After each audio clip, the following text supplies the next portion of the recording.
கேரள மாநிலம் பத்தனம்திட்டா பகுதியில் சாலையை கடக்க முயன்றவர் மீது கார் மோதியதில் முதியவர் தூக்கி வீசப்பட்ட சிசிடிவி காட்சி வெளியாகி அதிர்ச்சியை ஏற்படுத்தியுள்ளது.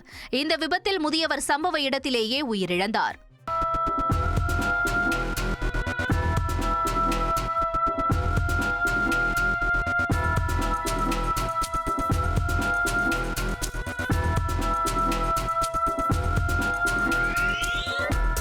குஜராத் மாநிலம் சூரத்தில் காலை முதல் வெளுத்து வாங்கிய கனமழையால் மக்களின் இயல்பு வாழ்க்கை முற்றிலும் பாதிக்கப்பட்டுள்ளது.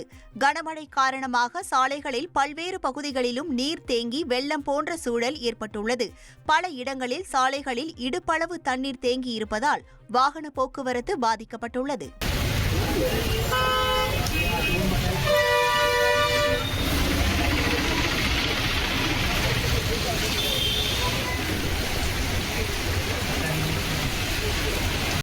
ஃப்ரெண்ட் ஆக்கிக்கோங்க.